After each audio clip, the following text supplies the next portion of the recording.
கிச்சனில் தோசை ஊற்றிட்டுருக்கிறேன் பரணிக்கிட்ட ஒரே ரொமான்ஸ் பண்ணிகிட்ருக்கிறாரு சண்முகம். இவரும் போய் பின்னாடி பிடிச்சிக்கிட்டு அப்படியே தோசை ஊற்றிட்டு அப்படியே ஒரே ரொமான்ஸாக 2 பேருக்கும். அப்புறம் இங்கே வந்து கொண்டு வந்து நம்ம கனி கொடுத்து அவங்கள சாப்பிட வச்சுட்ருக்குறாங்க.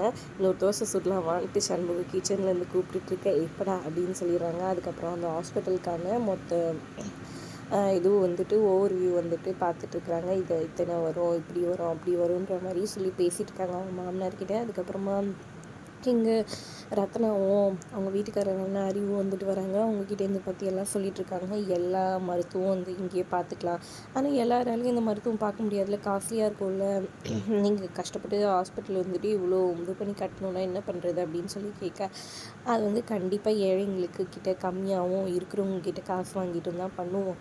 அதே மாதிரி இது பட்ஜெட் எகிரும், இப்போவே வந்துட்டு ஒரு 5 கோடி கிட்ட வரும், அவ்வளோத்துக்கு எங்கே போவீங்க பண்ணத்துக்கு அப்படின்னு சொல்ல, அவன் ஏதோ ஒரு ஐடியா பண்ணி வச்சுருக்கான் போம்மா அப்படின்ற மாதிரி சொல்கிறாங்க. அவர் பாட்டுக்கு சாமி கும்பிட்ருக்காரு சண்முகம். அது விஷயமாக தான் போக போகணும்னு சொல்லிட்டு அந்த இதுவும் எடுத்துக்கிட்டு கோயிலுக்கு போகிறாங்க. கோயிலில் வந்துட்டு எல்லா நிர்வாகிங்க எல்லாரையும் வர வச்சுருக்காங்க. சவுந்தரபாண்டியும் வராரு. என்ன தான் இவன் பண்ண போகிறான், அவன் எது சொன்னாலும் அதுக்கு அகெயின்ஸ்டாக தான் நான் இது பண்ணுவேன் அப்படின்ற மாதிரி சவுந்தரபாண்டி ஒரு முடிவோடு நின்றுட்டுருக்காரு.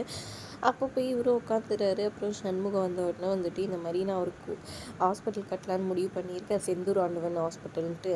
நம்ம ஊரில் எத்தனை உயிர் போயிருக்குது, அவசரத்துக்கு முடியாமல் போயிட்டு போன வாரம் ஒரு அண்ணன் கூட இறந்துட்டாரு நெஞ்சு வலினால. நம்ம ஊரில் ஹாஸ்பிட்டல் இருந்துச்சுன்னா அதை ட்ரீட்மெண்ட் பண்ணிக்கலாம்ல, ஆனால் அதெல்லாம் எவ்வளோப்பா செலவு, அதெல்லாம் நம்மளாலலாம் கட்ட முடியாதுல்லப்பா அப்படின்னு சொல்ல, அதுக்கு தான் நான் வந்துட்டு பெரிய ஹாஸ்பிட்டல் கட்டலான்னு முடிவு பண்ணிட்டேன், ஆனால் அதுக்கெல்லாம் அதிகமாக பட்ஜெட் தேவைப்படுமே, அதுக்கெல்லாம் எங்கே போவான் இவன்னு சொல்லிட்டு நான் அதுக்கெல்லாம் சவுந்தரபாண்டி கேட்டிருக்கேன்.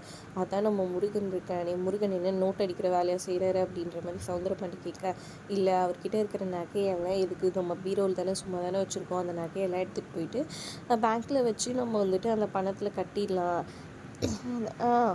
முருகன் இதுவே ஆட்டையை போட பார்க்குறேன்னு சவுந்தரபாண்டி சொல்ல, அதுக்கு வந்துட்டு இல்லை, இங்கே வந்துட்டு நம்ம ஹாஸ்பிட்டலில் வந்துட்டு வாங்குகிற சம்பளத்தில், அதாவது ஃபீஸ் வாங்குவோம் இல்லையா, அந்த ஃபீஸில் வந்துட்டு கட்டி கொஞ்சம் கொஞ்சமாக அந்த நகையை மீட்டுலான்னு சொல்கிறாங்க.